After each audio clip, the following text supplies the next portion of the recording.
제가 오늘 어제 우리 채팅방에서 특강을 하겠다 그랬더니 다들 관심이 좀 뜨거웠었습니다. 특강을 한다고 하니까 뭘 준비했는지 우리 박 집사님은 찬양하는데 박수도 안 쳤어. 뭘 준비한 것만 본 것 같아요. 그런데 특강이라고 그래서 별거 아니에요. 제가 뭐 여러 가지 자료를 많이 갖다가 여러분에게 주는 게 아니라 그냥 단순하게 내가 알고 있는 것, 내가 뜨겁게 믿고 있는 것, 내가 확신하고 있는 것을 여러분들에게 집중적으로 심어주고자 하는 그 마음인 거예요. 할렐루야. 제가 오늘 특강이라고 그랬지만 다른 때 예배 드릴 때는 뭐 특강 아니었습니까? 다른 때도 특강이었잖아요. 다른 때 내가 얼마나 열심히 준비해서 얼마나 내가 뜨겁게 설교하는데, 설교하다가 내 의도대로 설교가 안 되고 여러분들이 은혜를 못 받았을지는 몰라도 나는 언제나 특강하는 마음으로 뜨겁게 했어요. 오늘도 여러분에게 뜨겁게 하는 거예요. 할렐루야. 뜨겁게 하는 거예요. 제가 아무리 여러분들에게 많은 자료를 갖다가 알려주면 뭐래, 이해를 못하는 걸 소용이 없어요. 내 노력만 했던 거야. 아무리 많은 거 줘도 소화를 못 시키면 소용이 없어요. 하나를 가지고서라도 확실하게 그 소화를 못 시키면 내가 씹어서라도 그것을 소화할 수 있도록 하는 거, 이게 특강이에요. 할렐루야. 그런 마음으로 내가 가르치려고 내가 특강이라고 한 거예요. 오죽 답답했으면 내가 특강이라고 했겠어요. 응? 그런데 뭐 저한테서 많은 거 바라지 마세요. 응? 많은 거 바라지 말라고. 그냥 이 주는 말씀에 그냥 아멘하고 믿으면 되는 거예요. 할렐루야. 다양한 지식이 특강이 아니에요. 내가 뭔가 아는 거 하나만 있어도 그것을 전해주면 그게 특강이에요. 옛날에 제가 소림사 무협지 같은 거 많이 봤어요. 소림사 무협지 같은 걸 많이 봤는데요. 그 하산하라 할 때가 있어요. 스승이 하산하라. 그럴 때는요, 그 수제자가 하산을 하거든요. 하산할 때는 그 소림사라든지 그 도장에서 배운 것에 부족함 없는 정말 수제자로서의 자격을 갖추었을 때 하산하라 그러더라고. 그러면 세상에 나와서 얼마나 놀라운 그 기술을 발휘하냐고요. 그런데 하산하라 해서 내려왔던 수제자가 밖에 내려오자마자 이름 없는 사람들한테 펀펀히 깨지고 그 도장에 그 불명예를 남겨준다면 어떻게 되겠어요? 그 도장에 그 스승이 너 당장 들어와라 그럴 거잖아요. 자기 수제자가 밖에 나가서 펀펀히 깨지고 망신을 당한다고 보면 그때는 그냥 스승이 나와가지고 내 수제자를 이 망신 준 거 저것들을 내가 어떻게 보복을 할까, 원수를 갚을까, 아마 이런 생각도 할 거야. 아니면 너 배운 게 뭐냐 도대체, 네가 뭘 배웠길래 이 사람들한테 깨지느냐 하면서 그 제자를 데려다가 오히려 몽둥이로 더 두들겨 팰지도 모르겠어요. 그 수제자가 나가서 싸워보지도 못하고 그냥 얼마 후에 죽었다. 얼마나 그 도장에 망신이냐고. 제가 그런 마음이에요. 제가 여러분들에게 그렇게 설교를 하고 했는데도 여러분들이 알고 있는 지식이 너무나도 형편없고 부족하다. 그러면 내가 막 속이 상한 거야 그게. 그래서 특강한다고 한 거예요. 그래서 아시겠어요? 어떤 부모가 자기 자식이 밖에 가서 엉뚱한 짓을 하고 있는데 가만히 있을 부모가 어디가 있겠냐고. 할렐루야. 그래서 내가 그 부모가 자녀를 잘 케어하고 이렇게 키우듯이, 응? 부모는요 자녀에게 어떻게 하면 좋은 거 먹일까, 영양 실조 안 걸리게 이 균형 있는 식단을 짤까, 어떻게 하면 옷을 좀 이렇게 할까, 여러 가지 의식주에 대해서 다 신경을 쓴다고. 정말 한 목회자는요 여러분들에게 그렇게 하고 있다니까. 그 마음으로 여러분들에게 설교하는 거예요. 날마다 그래서 여러분들에게 특강을 하고 있어요. 그런데 어제 내가 특강이다 하니까 오늘 여러분에게 특강하겠습니다 하니까 오늘 목사님 특강이 뭘지 기대가 된다고 개봉박두를 하고 있더라고. 여러분 잘했어요. 그렇게 해서 관심을 끌고 온 건 아주 좋아요. 그러나 단순해요. 할렐루야. 단순해. 오늘 집사님이 카톡에다가 나는 이렇게 생각합니다. 이렇게 말씀하시는 목사님도 있던데 그 견해에 나도 그렇게 생각합니다. 여러분, 설교라는 것은 우리가 토론하는 자리가 아니에요. 하나님 말씀을 선포하는 거예요. 할렐루야. 하나님 말씀을 선포하는 거고, 내 견해는 이렇습니다, 나는 이렇게 생각합니다, 토론하는 장소가 아니에요. 전해지는 말씀에 그냥 아멘하고 믿으면 되는 거예요. 할렐루야. 그것을 믿고, 믿지 않으면 그냥 믿으려고 하세요. 나는 그것을 이해시키려고 하고 있거든. 여러분들이 이해를 하고 믿으면 더 좋아. 그런데 예를 들어서 이해가 안 된다 그러면 그냥 믿어야 되는 거예요. 할렐루야. 그냥 아멘 하라고. 알았죠? 그냥 아멘 하면 돼요. 예수님께서 뭐라고 하셨느냐면, 제자들이 믿음 없을 때, 자 여길 보세요. 제자들이 믿음 없을 때 예수님이 뭐라고 하셨느냐면, 너희들이 어찌하여 이렇게 믿음이 없느냐, 왜 의심하느냐. 예수님이 그러면서 제자들 책망했어요, 안 했어요? 얼마나 예수님 마음이 안타까우고, 마음이, 그렇지 마음이 아픈 거지. 지가 마음이 아팠어요. 그러니까 이 시간에 그냥 다른 소리 토대하지 말고 그냥 설교할 수 있도록 아멘만 하세요. 할렐루야. 아멘만 하고 들으면 되는 거예요. 이 예수님이 배를 타고 지나가시는데 예수님이 배 안에 계신 거예요. 그런데 바람이 있고 풍랑이 일었어요. 그러니까 제자들이 막 우왕좌왕 하는 거예요. 이 배 안에 예수님이 계시잖아요. 그럼 얼른 예수님을 부르고 그냥 믿으면 되는데, 제자들이 우왕좌왕하고 막 두려워하고, 그러니까 너희들이 어찌 이렇게 믿음이 없느냐, 의심하느냐. 예수님이 그렇게 하셨다 이 말입니다. 예수님이 산에서 늘 예수님이 이렇게 데리고 다니는 제자들은요, 3인방이 있었어요. 베드로, 요한, 야고보였어요.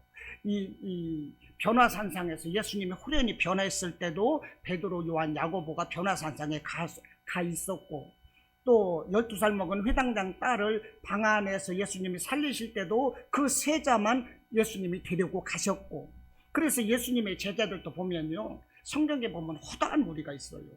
그리고 예수님이 승천하실 때 500의 형제들이 보았어요. 그리고 이 누가복음에서 보면 70제자가 있어요.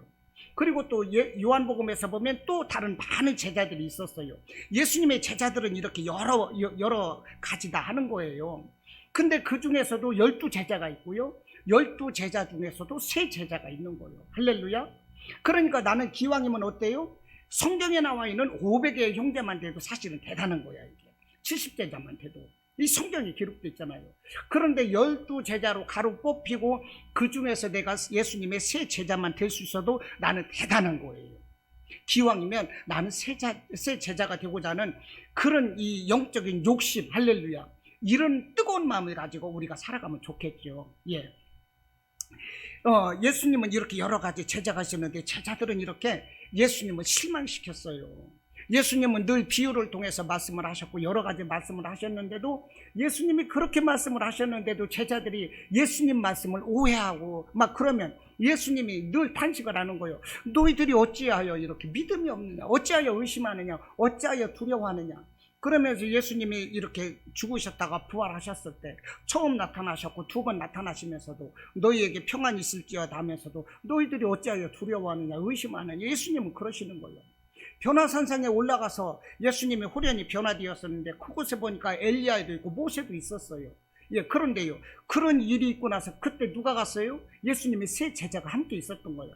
그러고서 예수님이 내려오셨는데 보니까 예수님의 다른 9 제자들이 이 어떤 귀신 들린 그 아이와 아버지와 함께 있는데, 그 9 제자들에게 그 귀신 들린 그 아이의 아버지가 우리 아들을 고쳐달라고 하는데도 그 제자들이 고치질 못하고 있어요. 그때 예수님께서 그 아이를 데리고 오라 해서 그 귀신을 꾸짖고 책망하시니까 그 아이가 쓰러지면서 거품을 흘리면서 쓰러지면서 귀신이 나간 거거든요. 우리는 어찌하여 이것을 할 수 없습니까? 물을 때 너희가 믿음이 없는 영혼이라 믿음이 없이는 나가지 않느니라. 옛날 생각에 성경에는 금식을 말씀을 하고 있어요. 너희와 너희의 금식과 기도가 아니고서는 이런 누가 나갈 수 없다, 이렇게 말씀을 하고 있거든요. 그때도 예수님께서 제자들을 책망하시는 거예요. 너희들 어찌하여 이렇게 믿음이 없느냐. 우리는 이렇게 예수님께 책망받아서는 안 되겠죠. 할렐루야. 그러나 예수님께 제자들이 책망받았다고 해서 그 제자들이 끝났습니까? 아니거든요. 나중에 성령을 받고 나서는 예수님이 가르쳐 주신 것이 다 생각났어요. 그래서 그 제자들은 다 순교하면서까지 예수님의 이 일을 했다니까요. 우리가 그와 같은 그 제자의 그 경지에 이르러야 되는 것입니다. 할렐루야. 우리가 거기까지 자라나가야 되는 거예요. 자, 오늘 이제 우리가 16장 누가복음 읽었습니다. 이것을 큰 제목이 뭐라고 그럽니까? 부자와 거지, 이렇게 얘기하고 있어요. 부자와 거지. 그런데 여기 부자는 누구냐면 지옥에 갔습니다. 거지는요, 이름이 나사로인데 천국에 갔어요. 그런데 이게 지금 16장 읽었는데 15장도 그렇고 14장도 그렇고 19장까지 대체적으로 무슨 말씀이냐면, 예수님께서 바리새인들의 그 외식하는 것을 책망하면서 주시는 말씀이 누가복음 14, 15, 16 이렇게 말씀이거든요. 그러면서 15장에서도 보면 바리새인들을 책망하는 말씀인 거예요. 바리새인들의 그 외식, 자기들의 우쭐한 그 바리새인들을 책망하면서 주시는 말씀인데, 사실 누가복음 16장 본문의 부자와 거지도 바리새인들을 책망하는 말씀인 것입니다. 그래서 이 부자가 죽어서 지옥에 갔는데, 이 부자가 누구냐 하면 바리새인들을 비유로 들은 거예요. 그렇기 때문에 이 부자는 일면 믿음의 사람이라고 볼 수가 있어요. 그리고 이 부자가 죽어서 이 죽은 거지 나사로가 아브라함 하나님의 품에 안겨 있는 것을 보았거든. 아브라함 하나님을 논하는 것으로 봐서 이 부자가 누구냐? 그도 믿는 사람이었다는 것입니다. 예, 이렇게 보고 있어요. 자, 여기서 이제 말씀을 시작하겠습니다. 예, 이 거지가 누구냐? 이 부잣집 앞에 가서 날마다 구걸을 하던 사람이에요. 이 부자는 누구입니까? 19절에서 보니까 한 부자가 있어 자색 옷과 고운 배옷을 입고 날마다 호화롭게 즐기더라. 지금은 옷감이 이렇게 흔하지만 옛날에는 옷이 가장 값비싼 거였어요. 옛날에 보물하면 뭐였게요? 금이요. 그리고 옷인 거예요, 옷. 옛날에는 옷이 이렇게 귀했어요. 그런데 이 부자는 뭘 입고 있습니까? 자색 옷과 고운 배옷을 입고 있는 거예요. 이만큼 이 부자였어요. 그리고 날마다 호화롭게 즐겼어요. 마음껏 먹고 이 사람은 즐겼다는 거예요, 이 부자가. 그런데 이 20절에 보니까 나사로라 이름하는 한 거지가 있는데, 몸에 헌데투성이 막 구름이 나고, 이 옛날에 가난한 사람들 보면 어땠어요? 피부병이 워낙 많았어요. 옛날에 보면. 옛날에 저도 보면은요, 코 찔찔 흘리면서 얼굴에 땀 나고 막 흙먼지가 범벅이 돼가지고 얼굴이 그냥 번질번질하고 흙먼지가 가득하고 코는 나와가지고 이렇게 하면은 여기에 하얗게 막 코가 늘어붙고 그러면서 자랐었거든요. 제가 사실 시골에서 흙먼지 속에서. 이 거지 나사로가 그랬을 것 같아요. 헌데투성이로 살았어요. 그렇기 때문에 그렇게 살다가 이 먹을 것이 없으니까 부자의 상에서 떨어지는 것으로 배불리려고 했는데 그것을 개들이 먹어버리고 이 거지는 먹을 것도 없는 거야. 그러니까 이 거지는 어렵게 살다가 그냥 비참하게 죽었어요. 죽었는데 나중에 보니까 이 거지는 천국에 가 있는 거예요. 근데 이 사람이 죽었을 때, 이 거지가 죽었을 때 얼마나 불쌍하게 살았는지 그 시신을 누가 수습 안 해줬을 것 같아요. 그냥 죽으니까 그냥 끝났을 것 같아. 죽으니까 그냥 둘둘 가만히 떼기로 말아서 어디다 버렸는지 어쨌는지, 그 시신을 새들이 쪼아 먹었는지 어쨌는지 모르겠는데 비참하게 죽었어요. 비참하게 죽은 거야. 그렇게 비참하게 죽었을지라도 이 사람은 믿음이 있었기 때문에 천국에 갔다라는 것입니다. 믿음이 있었기 때문에 천국 가는 거예요. 그러니까 여러분, 이 세상에서 우리가 비참하게 살지라도 우리가 믿음을 가지고 천국 가는 것이 가장 값진 거예요. 할렐루야. 누구나 다 이 세상 사는 건 똑같아요. 그러나 천국과 지옥은 영원한 거거든. 그곳에서 영원한 천국과 지옥 누가 갈 것이냐? 이건 정말 중요한 것입니다. 이 거지는 이렇게 이 세상에서 살다 죽었어요. 그 시신을 뭐가 쪼아 먹었는지도 몰라요. 비참해요. 누가 염을 해서 어떻게 묻었는지 정말 비참해요. 기대할 수가 없어. 그런데요, 이 부자는 이 세상에서 살면서 정말로 호의호식한 거예요. 날마다 부족함 없이 살았어요. 그러니까 이 사람이 죽었을 때, 죽기 전에 많은 사람들이 이 부자한테 와서 문병을 오고 어서 나으십시오, 어떠십니까, 매일마다 막 이렇게 위로 문병 오고 그랬을 거예요. 그러다 죽으니까 문상도 또 많이 왔을 거예요, 이 집에. 그러나 그랬을지라도 믿지 않으니까 이 사람은요 죽어서 지옥에 가 있는 거예요. 그래서 이 지옥에 와서 보니까 이 거지가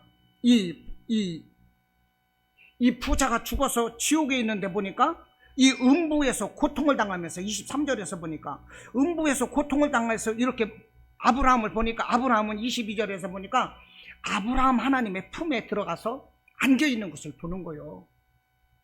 예, 그 얼마나 자기 자신이 비참했겠어요. 얼마나 부러웠겠냐고. 근데 그 전에 이것을 가지고 왜 아브라함의 품에 들어가 있다고 하느냐, 우리 박 집사님이 이걸 묻더라고. 근데 여기서 아브라함의 품에 들어가 있다는 것은, 이 아브라함이라는 것은 믿음의 조상이거든요. 믿음의 조상하면 아브라함인 거예요. 그래서 아브라함의 품에 안겼다는 것은 천국을 상징하는 것입니다. 천국을 상징하는 거예요. 그래서 이 누가복음 13장 16절에서 누구 얘기가 나오냐면 18년 동안 꼬부라져 있던 여자를 예수님께서 고쳐주신 사건이 나오거든요. 18년 동안 꼬부라져서 병자로 살던 한 여자를 예수님이 고쳐주시면서 뭐라고 했느냐면 이 여자도 아브라함의 자손이다 그랬어요. 그 여자를 고쳐주면서. 누가복음 19장에서 삭개오가 나오죠. 이방인이죠. 이방인이고 사람들이 이 멸시하고 막 싫어하고 어떻게든지 남 안 보는 데서 그냥 막 돌로 치고 싶고 막 원수 갚고 싶어하는 이런 세리장이라고 삭개오가. 그런데 오늘 구원이 이 집에 있다 하면서 이 삭개오를 뭐라고 하느냐면 아브라함의 아들이라고 말하라는 거예요. 그러니까 오늘 이 부자가 죽어서 아브라함의 품에 안겨 있다는 것이 무엇입니까? 천국에 들어가 있다는 걸 말하는 거예요. 그리고 품이라는 것이 무엇입니까? 이 품이라는 것은 따뜻하잖아요. 사랑이 느껴지잖아요. 우리 부모님이 우리를 늘 사랑하니까, 자녀를 사랑하니까 늘 품에 끌어안아 주는 거예요. 품에 끌어안으면 어때요? 겨울에도 춥지 않아요. 어떤 어려움 속에 외로워도요, 부모의 품에 있으면 외롭지 않아요. 고독하지 않아요. 그 어려움을 이겨낼 수가 있는 거예요. 부모의 품은. 이 품이라는 것은 따뜻하고 사랑, 이런 보호를 의미하는 거예요. 그러니까 여기 죽은 거지가 죽어서 아브라함의 품에 안겼다는 것은 천국에 가 있는 것이고요. 이 천국에서 아주 특별한 영접, 특별한 대접을 받고 있다는 거예요. 이해가 되십니까? 그러면서 아브라함과 동일한 구원과 그 천국의 행복을 누리고 있는 것이라는 것을 간접적으로 알려주고 있는 것입니다. 이해가 되십니까? 그러니까 우리가 잘 믿어서 천국 가야 되겠죠. 할렐루야. 잘 믿어서 천국 가야 되는 거예요. 예, 할렐루야. 그런데 지옥의 실상은 어떻게 해요? 천국은 이와 같이 아브라함의 품인데, 그래서 이 부자가 이 아브라함을 보면서 부러워하고 있잖아요. 그런데 오늘 23절로 24절에서 뭐라고 합니까? 그가 음부에서 고통 중에 눈을 들어 멀리 아브라함과 그의 품에 있는 나사로를 보고 불러 이르되 아버지 아브라함이여 나를 긍휼히 여기사 나사로를 보내요. 그 손가락 끝에 물을 찍어 내 혀를 서늘하게 하소서. 내가 불꽃 가운데서 괴로워하나이다. 이것이 지옥인 거예요. 그 살아생전에는 쳐다보지도 안 하고 멸시했던 그 나사로의 그 더러운 손끝에 물 한 방울을 찍어서 내 혀를 서늘하게 해달라. 내가 불꽃 가운데서 고통한다. 이것이 지옥이다 하는 것입니다. 할렐루야. 왜 그걸 모르냐고. 지옥을 왜 모르냐고. 지옥은 있다니까요. 할렐루야. 천국과 지옥이 있는 거요. 그런데 왜 사람들이 그걸 모르냐고. 왜 자살하냐고. 지옥인데. 며칠 전에 27살 먹은 여자 배우 죽었잖아요. 자살했잖아요. 유서를 뭐라고 쓰는지 아십니까? 하나님께서 나를 불쌍히 여겨주셔서 나를 구원해 주실 거야. 그러면 유서를 써놨어요. 그 유서가 맞는 겁니까? 아닌 거예요, 여러분. 우리는 지옥 자살은 안 됩니다. 이 세상에 어떤 고난이 있고 어려워도 예수를 잘 믿고, 할렐루야, 우리 천국 가야 되는 거예요. 전도를 하다 보면 그래요. 여기 보세요. 내가 잘 믿으면 되는 거예요. 내가 잘 믿으면 돼요. 예, 전도를 하다 보면 우리 부모님이 예수를 안 믿고 부모님들 제사 지내야 되기 때문에 우리 부모님을 생각해서 나는 예수 믿을 수 없다고 그래요. 내가 예수를 믿으면 우리 부모님들에게, 우리 조상에게 불효하는 것이기 때문에 내가 예수 믿을 수 없다. 그 말이 맞겠어요? 틀리겠어요? 틀렸어요. 왜 틀린 것입니까? 오늘 27절로 28절에서 말을 하고 있잖아요. 이 죽은 부자가 뭐라고 합니까? 하나님께 27절에서 이렇게 간구하잖아요. 27절 보십시오. 이르되 그러면 아버지여, 이 부자가 말하는 거예요. 그러면 아버지여 구하노니 나사로를 내 아버지 집에 보내소서. 내 형제 5이 있으니 그들에게 증언하게 하여 그들도 이 고통받는 곳에 오지 않게 하소서. 이게 누구 얘기예요? 지옥가에 있는 부자 얘기요. 지옥가에 있는 부자가 하나님께 간청을 하는 거예요. 제발 우리 집에 사람을 보내주세요. 집에 내 형제 5이 있습니다. 내 자식도 있습니다. 가족이 있습니다. 이 내 가족들이, 내 자녀들이 이 지옥에 오지 않도록 이 죽은 나사로를 우리 가족에게 좀 보내주세요. 그래서 하나님 믿고 구원받으라고 전해주세요. 이게 누구입니까? 이 부자의 이 간청이잖아요. 그러니까 믿지 않고 죽으신 분들은요, 이 지옥에서 고통받으면서 그 자식들은 지옥에 오지 않기를 간절히 바라고 있다는 거예요. 할렐루야. 믿으십니까? 그러므로 믿지 않는 자들이 예수를 믿는 게 뭐예요? 그게 효도하는 거예요. 할렐루야. 그게 조상님들에게 효도하는 거고 조상님들에게 자식돌이 다 하는 거예요. 할렐루야. 이렇게 믿어야 되는 것입니다. 예. 그러므로 우리가 이것을 믿어야 돼요. 믿으면 천국, 믿지 않으면 지옥인 거예요. 할렐루야. 저는 이것을 오늘 강력하게 말씀드려요. 이것이 특강인 거예요. 할렐루야. 여러분, 믿으면 지옥, 믿지 않으면 지옥이다. 이것을 확실하게 믿으라 하는 거예요. 이해가 되십니까? 그런데 우리가 믿을 때 이걸 어떻게 믿어야 되겠느냐? 확실히 믿으라 하는 거예요. 확실히. 믿음은 겸손이 아니에요. 믿음은 양보할 수 없는 거예요. 예수님이 뭐라고 하셨어요? 천국은 침노하는 자라고 그랬어요.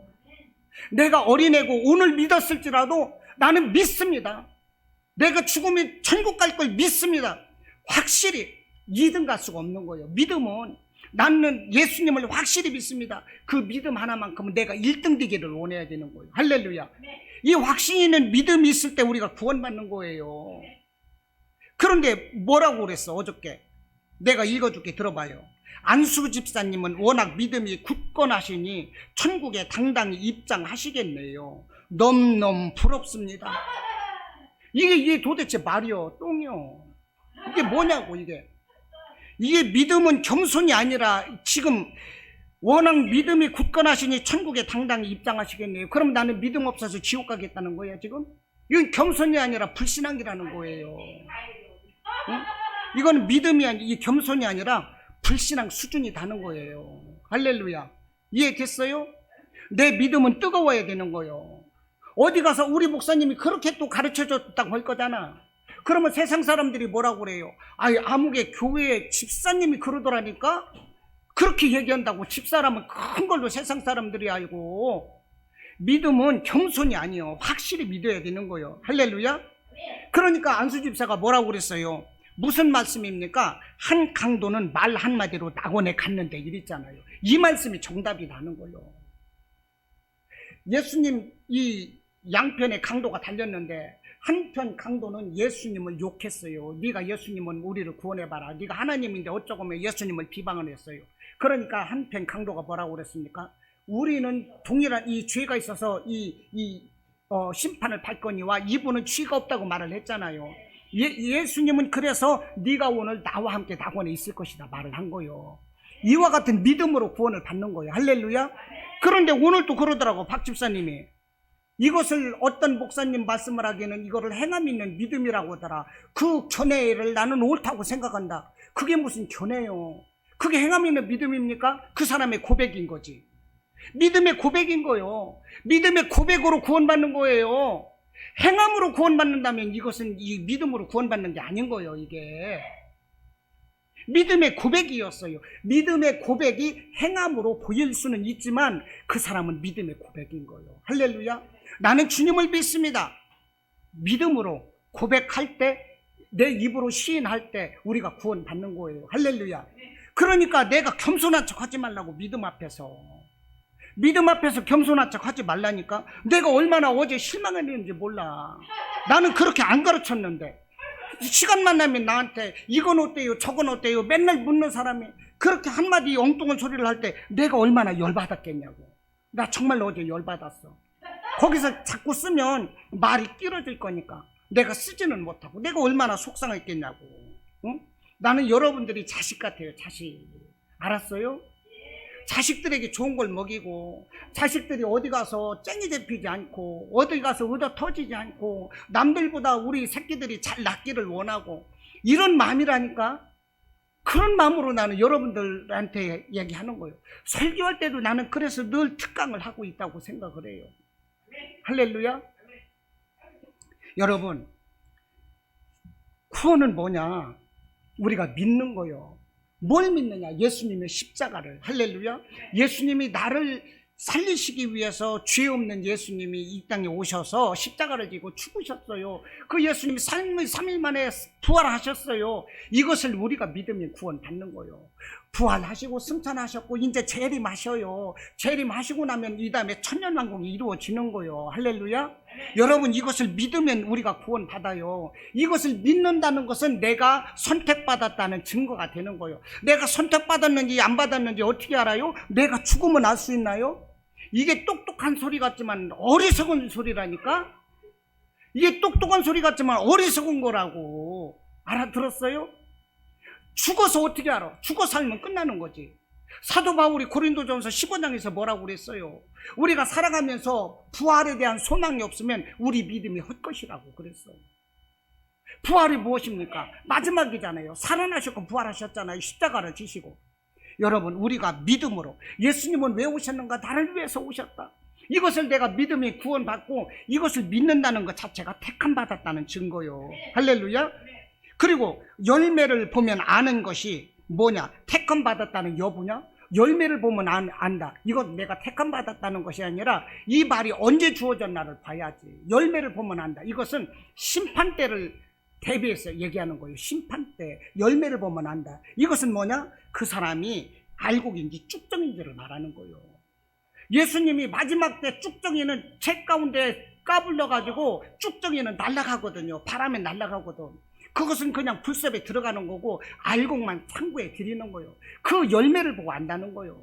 또 요한복음에서도 또 그런 말씀을 하시지만 여러분, 그러니까 좀 우리가 물론 그러니까 목사가 있고 성도가 있는 거지. 그러니까 여러분들 잘 들으세요. 예, 그러니까 그냥 아멘하고 받고 여러분들 이해를 하시기를 바라요. 성경에서 보면 구약 성경에서 아브라함과 이삭과 야곱이 나와요. 계속적으로 아브라함의 아들, 이삭의 아들, 야곱의 아들 이렇게 얘기를 하거든요. 그런데 아브라함은요, 누구를 의미하느냐면 삼위 하나님이 계시죠. 성부 하나님을 뜻해요. 비유를 하자면 이삭은 성자 하나님이고 야곱은 성령 하나님이라고 이렇게 볼 수가 있어요. 그런데 이 아브라함에게 하나님이 말씀을 하셨고 이제 그래서 아브라함은 이제 이 성부 하나님이고 이삭은 아브라함에게 하나님께서 모리아산에서 그 아들 이삭을 바치라고 그랬거든요. 모리아산에서 이삭을 번제의 물로 이 각을 떠서 바치라고 할 때 이것은 이 모리아산은 나중에 예루살렘 성전이 말하는 거고요. 그 예루살렘 그 성전에서 예수님이 십자가에 달려 죽으시는 거거든요. 모리아산에서 이삭이 바쳐졌다는 것은 그래서 예수님이 십자가에 달려 죽으실 것을 의미해요. 그렇기 때문에 모리아산에서 이삭이 바쳐졌던 그 사건을 통해서 이삭의 하나님이라는 것은 성자 하나님을 의미하는 거예요. 그리고 야곱의 하나님이라는 것은 뭐냐면 야곱이 그 형을 이제 피해서 그 외삼촌 집으로 갈 때 그 루스라는 광야에서 창세기 28장에서 그 루스라는 광야에서 돌베개를 하고 자다가 보니까 사닥다리가 하늘 위에 닿았고 하나님이 위에 계시고 천사가 오르락내리락 하면서 야곱아 부르시고 이 오던 길로 다시 돌아올 것이며 별을 보여주면서 너의 자손이 이와 같이 될 것이고 네가 어디로 가든지 내가 너와 함께 할 것이라 하나님이 말씀을 하셨어요. 그래서 이곳이 빈 들 광야인 줄 알았는데 하나님이 계셨구나. 그래서 하나님이 집이다 해서 루스라는 광야를 베델이다 이렇게 말을 하는 거예요. 그러면서 내가 이곳으로 다시 돌아오게 해주시면 내가 가진 그 소득의 11조를 하나님께 드리겠나이다. 이렇게 서원을 하는 거예요. 이렇게 하나님을 만나고 나서 야곱이는 이제 점차 성령의 사람으로 가게 되고 마지막 성화가 어디게 되느냐면 이제 20년 동안 외삼촌 집에서 있다가 이제 고향으로 돌아올 때 오다 보니까 형 에서가 군사 400명을 이끌고 자기를 죽이려고 오는 거예요. 그때 두려워서 마지막으로 그 자기 부인들 4명을 먼저 앞세우고 자식들도 앞세우고 이럴 때 첩의 그 부인들을 먼저 앞세우고 첩에서 난 자식들을 앞세우고 마지막에 자기가 사랑하는 라헬과 그 요셉을 이렇게 안배를 하다가 그것까지도 믿을 수가 없으니까 그 이전에 이제 동물 같은 걸로 이제 뇌물을 썼고요. 그것으로도 이렇게 믿을 수가 없고 안심을 할 수 없으니까 자기 자신이 밤새도록 약복강가에서 이 기도를 하는 거예요. 하나님의 천사와 더불어 씨름을 할 때 이 환도뼈가 이 부러지기까지 기도를 하는 거예요. 그때 하나님의 또 복을 받아내는 것입니다. 이게 성화되는 이 성령의 이런 모습, 그래서 야곱을 성령의 하나님이라 이렇게 비유를 하는 것입니다. 근데 보십시오. 아브라함에게 하나님은 약속을 하실 때 뭘 약속을 했느냐면 너의 자손이 하늘의 별과 되겠다. 창세기 12장에서 이미 약속을 하셨어요. 그때가 75세였어요. 그런데 100살이 되어서 딸랑 준 것은 이삭 하나만을 주신 거야. 하나님이 어떻게 보면 뻥친 것 같잖아요. 하늘의 별과 같이 되겠다고 하셨는데, 그런데 이삭을 하나를 주셨어요. 아브라함이 참지 못하고 그 하갈이라는 첩을 통해서 이스마엘을 낳는데 내쫓으라는 거예요. 내가 정한 사람이 아니다. 그건 내쫓아라. 이건 내쫓는 거예요. 그리고 하나님이 주신 이삭. 그리고 이제 이삭을 통해서, 이삭은 이제 성자 하나님인데, 이삭에게도요, 누구를 주셨습니까? 야곱 하나를 주신 거예요. 물론 에서 야곱이 있지만 믿음의 후손은 이제 야곱이거든요. 그렇게 많은 약속을 했는데도 이삭에게도 야곱 하나만을 주시는 거예요. 그런데 야곱 때 와서 야곱이가 이 애굽에 가가지고 바로 왕 앞에서 내 나이가 몇인데 뭐라고 했죠? 심히 무슨 인생을 살았나이다 그랬어요. 이렇게 고난받는 야곱이었어요. 이렇게 아브라함과 이삭과 야곱이 고난받는 그런 삶을 통해서 하나님은 이 믿음의 새 조상을 성경 속에서 계속 언급을 하면서 무엇을 말하는 것이냐? 우리에게 성부 하나님, 성자 하나님, 성령 하나님을 이 땅의 모든 믿음의 후손들이 알기를 원하는 거예요. 믿음의 후손들이 성부, 성자, 성령 하나님을 다 알기를 원했을 때, 그것을 알고 인식이 됐을 때 비로소 어떻게 되느냐? 야곱의 후대에 가서 12아들이 나는 거예요. 12아들이 되고요. 그 아들들이 이스라엘로 갈 때 70명이 되는 거예요. 70명이 애굽으로 가서 400년 동안 종살이하다 나올 때 비로소 장정이 60만이 되는 거예요. 60만이 나왔고요. 그리고 신약에 와서 무슨 일이 있느냐면 하나님을 믿는 모든 사람들을 아브라함의 자손으로 칭하는 거예요. 그러니까 구약에서 아브라함, 이삭, 야곱의 하나님이라는 것은 성부, 성자, 성령 하나님을 의미하는 거예요. 그 하나님이 확실히 심어졌을 때 야곱에게서 비로소 확대의 역사가 일어나는 거예요. 우리가 예수님 십자가 사건을 우리가 알잖아요. 십자가 사건을 함께 이루신 분은요, 성부, 성자, 성령 삼위 하나님이신 것입니다. 그래서 요한복음 14장 23절에서 뭐라고 하느냐? 그 14장 23절 끝에서 이렇게 말해요. 우리가 예수님 말씀인 거예요. 우리가 그에게 가서 거처를 그와 함께 하리라. 우리가 누구예요? 예수님 말씀. 삼위 하나님. 하나님께서, 우리가 단수가 아니라 복수잖아요. 우리가 그에게 가서, 믿는 자들에게 가서 거처를 예비하겠다 이 말입니다. 삼위 하나님께서 이 십자가 사역에도 함께 하셨던 거예요. 그러니까 십자가를 믿을 때 내 성부, 성자, 성령 이 삼위 하나님을 내가 확실히 믿고 그럴 때 구원이 되게 오는 거예요. 이것은 폭넓은 이제 믿음의 수준을 제가 말씀드리는 것입니다. 우리가 예수님의 십자가 사건을 확실히 믿으면 그것이 이 구원의 근거가 되는 거예요. 내가 하나님께 선택받았다는 것을 알 수가 있는 거예요. 여러분들 이해가 되셨습니까?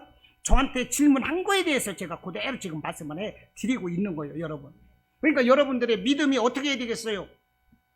단계적으로 자라야 되는 거예요. 믿음의 단계를 설명하기 위해서 뭐가 있습니까? 이 사도 바울을 예로 들어볼게요. 사도 바울이 예수님 처음에는 이름이 사울이었어요.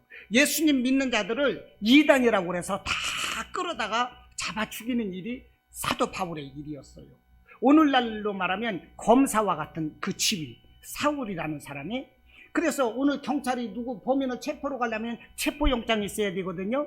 체포영장은 누가 발부하느냐? 검사가 발부를 해요. 그러면 검사가 발부한 체포영장을 가지고 경찰이 사람을 체포로 가듯이 사울에게 그런 권한이 있었어요. 그래서 그 권한을 가지고 그 다메섹으로 예수 믿는 이단들을 싹 잡아서 묶어가지고 예루살렘으로 끌려가려고 가다가 다메섹에서 예수님을 만난 거예요. 근데 사울의 출생지는 어디냐? 다소요. 다소는 우리가 예수님을 알기 전에 육신의 모습인 것입니다. 그런데 육신적인 사울이 이 스데반 집사가 복음을 전할 때 스데반의 옷 맡은 자라고 그러거든요. 스데반을 돌로 쳐 죽이는 것을 승인한 것이 사울이었던 거예요. 그렇게 육신의 사람 다섯 출신 이 사울이가 예수 믿는 이단들을 잡으러 가다가 다메섹에서 사울아 사울아 부르시는 예수님을 만나고 예수님의 부르심을 받고 예수님을 비로소 만나는 거예요. 이것이 바로 사울의 영적인 그 성장 과정인 거예요. 이렇게 다메섹에서 예수님을 만났지요. 그런 다음에 사울이가 어떻게 돼요? 3일 동안 눈이 멀어가지고 직가라는 곳에 가 있는 거예요. 그때 예수님께서 그 제자 아나니아라는 사람을 직가로 보내요. 직가로 가면 나의 수제자 바울이 있다.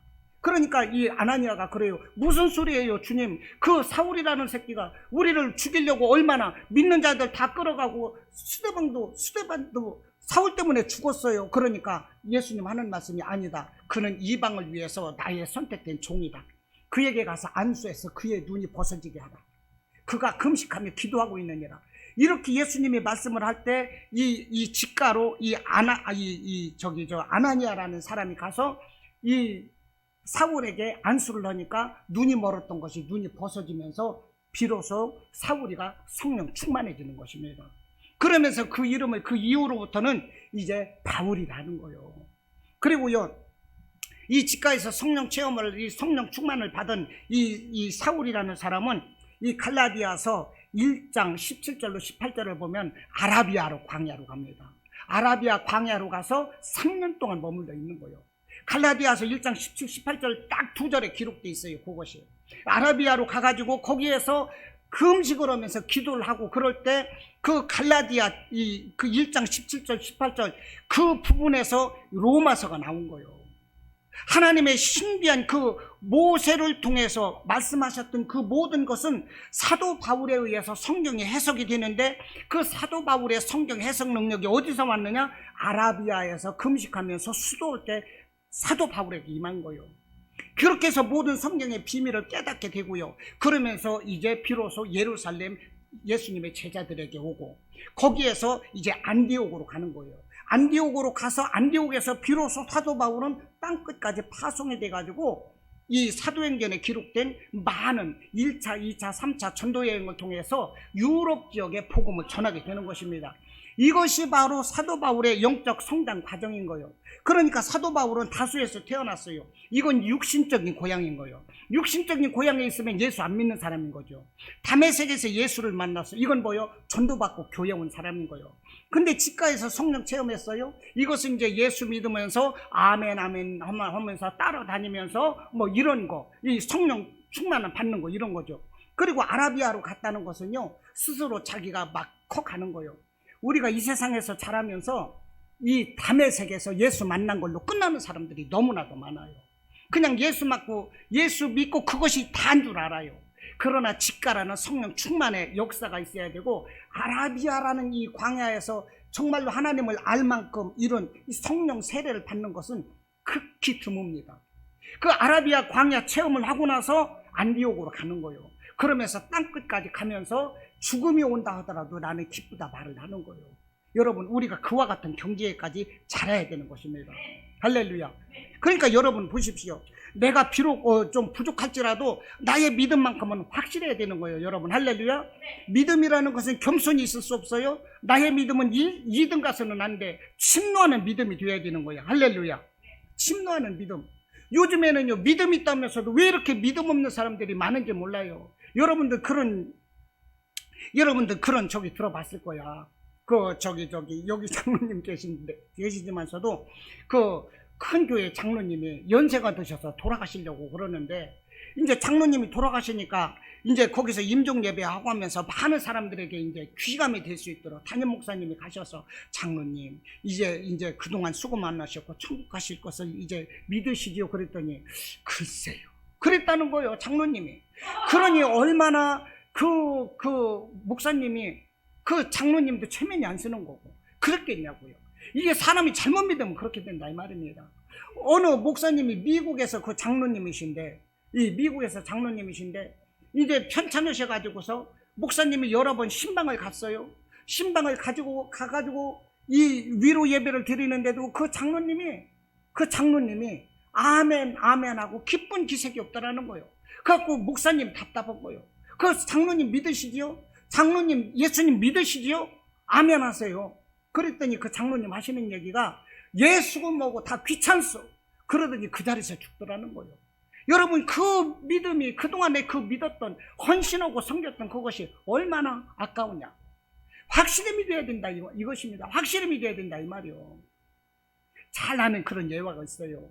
4층에는 교회고요, 5층에는요 술집이래요. 그러니까 4층에서는 예배를 드리면서 막 찬송하는 거예요. 예수 사랑하심은 찬송을 하면 술집에서 뭐라고 하느냐, 사랑은 아무나 하나, 막 이런 식으로. 그러니 그 예배가 되겠어요? 그래가지고 막 그렇게 예수 사랑하시면 노래하면 사랑은 아무나 하나, 뭐 이게 그러니까 예배가 안 되고 힘드는 거야 이게. 이런 상황인데 어느 날 5층에 술집이 불이 났어. 술집이 불이 났는데 이 경찰서에서 이 목사 오라고 하는 바람에 목사님하고 장로님이 불려갔어요. 그랬는데 이 경찰관이 그러는 거예요. 목사님, 장로님, 이 5층에 불나라고 기도했습니까? 여기 사장님이 그러는데 여기 교회에서 불나서 없어지게 하라고 그래서 불났다는데 기도했습니까? 그냥 앉으세요. 기도했습니까? 그러니까 목사님하고 장로님 하시는 말씀이 불나라고 기도하기는 했는데, 아니 그렇다고 불이 납니까? 아니 생각해 보세요. 아니 불나라고 기도했다고 그 불이 납니까? 말도 안 되는 소리 하지 마세요. 상식적으로 이치를 생각하세요. 목사님하고 장로가 그랬다는 거예요. 그러니까 술집 사장님이 하시는 말씀이 무슨 소리예요?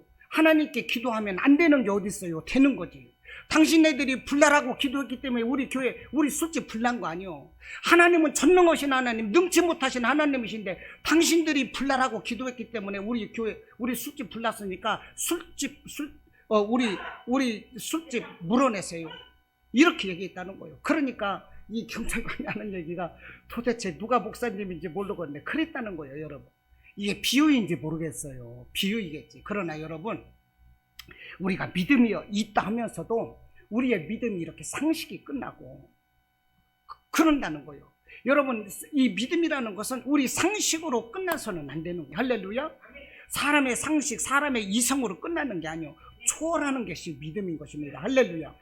75세 된 아브라함을 불러서 100세의 아들을 낳게 할 수 있는 그 초월하는 그 하나님의 능력, 홍해바다를 가르고 여리고성이 무너지고 이와 같은 하나님의 초월적인 것을 믿는 게 믿음인 거예요. 할렐루야. 이와 같은 믿음의 사람들이 되시기를 바랍니다. 여러분, 그러므로 우리가 믿음이 없다면 정말로 내가 겸손한 것이 믿음인 것처럼 내 이성과 이 상식적인 것에 나의 믿음을 가지고 그런 기준을 삼았다면 이거 회개해야 되는 거예요. 금식하면 회개해야 될 말이요. 할렐루야. 회개하라 이 말입니다. 독학으로 배운 어느 피아노 연주가가 있었어요. 그런데 그 마을에다가 그 사람은 열심히 독학으로 피아노를 배웠어요. 피아노를 배웠는데요, 이제 동네에서 피아노 연주를 하기 위해서 포스터를 막 써서 붙여놨는데 사람들이 안 올 것 같으니까 유명한 그 피아니스트 이름을 써서 딱 붙여놨어요. 그 사람이 누구냐면 리스트라는 피아니스트예요. 리스트 알아요? 피아니스트 연주가 헝가리 사람. 그런데 리스트라는 이름을 써서 리스트 수제자라고 다 리스트에게 이 배운 사람, 뭐 이렇게 학습받은 사람에서 이제 붙여놨는데 때마침 리스트 연주가가 그 지역에 온 거예요. 그러니까 이 독학으로 이 공부한 이 사람이 얼마나 두렵겠어. 나는 그 사람한테 간 적도 없고 알지도 못하고 소문만 들었지. 근데 그 사람의 이 제자라고 써붙여놨거든. 그래서요, 고민을 하다가 그 리스트가 묵고 있는 그 연주가 그 숙소를 찾아가서 눈물을 흘리면서 무릎을 꿇고 빌었다는 거예요. 나는 이렇게 독학을 했는데 사람들이 안 올 것 같아서 선생님의 이름을 팔았습니다. 죽을 줄을 졌습니다. 그러면서 무릎을 꿇고 눈물을 흘리고 울으니까 그 리스트 연주가 하는 얘기가 잘못하셨구만. 죽을 줄을 졌구만. 그러면 안 되지요. 그러더라는 거예요. 그러면서 하는 얘기가 당신 연주할 것이 뭐냐고. 그래서 이걸 연습한다고 하니까 그러면 내 앞에서 한번 쳐보라고. 그렇게 해서 연주할 것을 그 리스트 그 연주가 앞에서 연주를 했어. 그랬더니 그 연주가가 요 대목에서는 이걸 요렇게 치고 요 대목에서는 요걸 요렇게 치시오. 이건 그렇게 하는 거 아니야. 이렇게 쳐야 돼. 그렇게 해놓고 당신은 이제 나의 지도를 받았으니 가시오 이래버린 거야. 얼마나 훌륭해요. 어찌됐든 지도를 받았잖아 지금. 그리고 지도 받았다고 가서 떳떳하게 얘기하라. 그리고 마지막에 연주 끝나고 나서 나의 스승 리스트 선생님을 모시겠습니다 이렇게 얘기해 소개하라는 거예요. 그렇게 해서 자기가 연주를 하고 나서 나의 선생 리스트를 모시겠습니다 하고 마지막 히든으로 딱 불렀어. 히어로요. 그게 히어로야. 써 있는 거야. 정말 히어로가 되는 거야. 나의 리스트 선생님을 모시겠습니다. 그렇게 해서 마지막에 나와서 리스트 연주가가 딱 피아노 연주를 하니까 그 사람이 어떻게 됐어요? 미력 스타가 덤에 오르는 거예요. 그 사람은 어떻게 됐습니까? 거짓말을 잘못을 했지. 그러나 회개한 거예요. 나 이렇게 잘못했습니다. 회개하니까 높아지는 거예요. 여러분, 우리가 모를 수 있어요. 잘못할 수 있어요. 할렐루야. 그럴지라도 회개하면 되는 거예요. 다윗이 회개하니까 하나님이 높이 쓰셨잖아요. 할렐루야. 아브라함도 잘못했었잖아요. 회개할 때 하나님이 쓰시는 거예요. 할렐루야. 우리는 다 어리석고 미련할 수 있어요. 여러분, 이것을 똥배짱으로 감추려고 하지 마. 우기려고 하지 마. 나의 견해는 이렇다 저렇다 하지 마. 그냥 멘토 앞에 아멘으로 받으라 이 말입니다. 할렐루야. 오늘 말씀 마지막에서 뭐라고 그래요? 내게 사람들을 보내서 내 형제 5이 있고 자식도 있어요. 나 이렇게 이 고통받고 있는데 지옥에서 내 가족들이 이곳에 안 오도록 이 나사로를 좀 보내주세요. 그러니까 이 아브라함 하나님이 뭐라고 그랬어요? 31절 이르되 모세와 선지자들에게 듣지 아니하면 비록 죽은 자 가운데서 살아난 자가 있을지라도 권함을 받지 아니하리라. 여기 보세요. 모세와 선지자들에게 듣지 아니하면 이게 뭐요? 하나님께서는 이 세상에 모세와 선지자와 같은 말씀 전하는 자들을 보내주셨다 이 말이요. 할렐루야. 제가 여러분들에게 모세와 선지자와 같은 자격으로 여러분들에게 말씀을 전하는 거예요. 할렐루야. 여러분들은 그러니까 제가 전해드리는 말씀을 아멘으로 잘 배우고 할렐루야. 믿음이 1등 가기 바래요. 그냥 뭐 어줍지 않게 겸손 같은 거 하지 마시기 바랍니다. 나는 믿음의 1등 가기를 원해요. 할렐루야. 그렇게 해서 여러분들 믿음이 하나님 앞에 보시기에 정말 큰 믿음, 아름답고 훌륭한 믿음. 나 쟤네들만 보면 정말 안 먹어도 배불러. 하나님이 그러셔야지. 할렐루야. 정말 저 오늘 엄청 힘들었어요. 부모가 자녀들 앞에서 정말 힘들 때 있어. 그러면 부모는요 밥도 못 먹어요. 오늘 내가 그랬어. 거짓말 아니야. 그것 때문에 아니라 오늘 제가 너무 힘들어서요. 오늘 힘들어서 나는 저녁도 못 먹었어. 저녁도 못 먹고 내가 뭔가를 내가 상의하기 위해서 사실은 우리 장로님한테 전화까지 했었어. 내 인생 상담 좀 하려고. 그런데 그 힘든 것이 뭐냐? 내일이 아니라 우리 교회 성도들을 위해서. 여러분, 정말 저는 여러분들 사랑합니다. 저 여러분들을 위해서 다 바칠 수 있어. 여러분들도요, 예배 빼먹지 말고. 할렐루야. 그러니까 자꾸 성경도 많이 보고 할렐루야. 기도도 많이 하고 그렇게 하면서 큰 믿음의 그릇이 되기를 주님의 이름으로 축원합니다. 아멘. 할렐루야.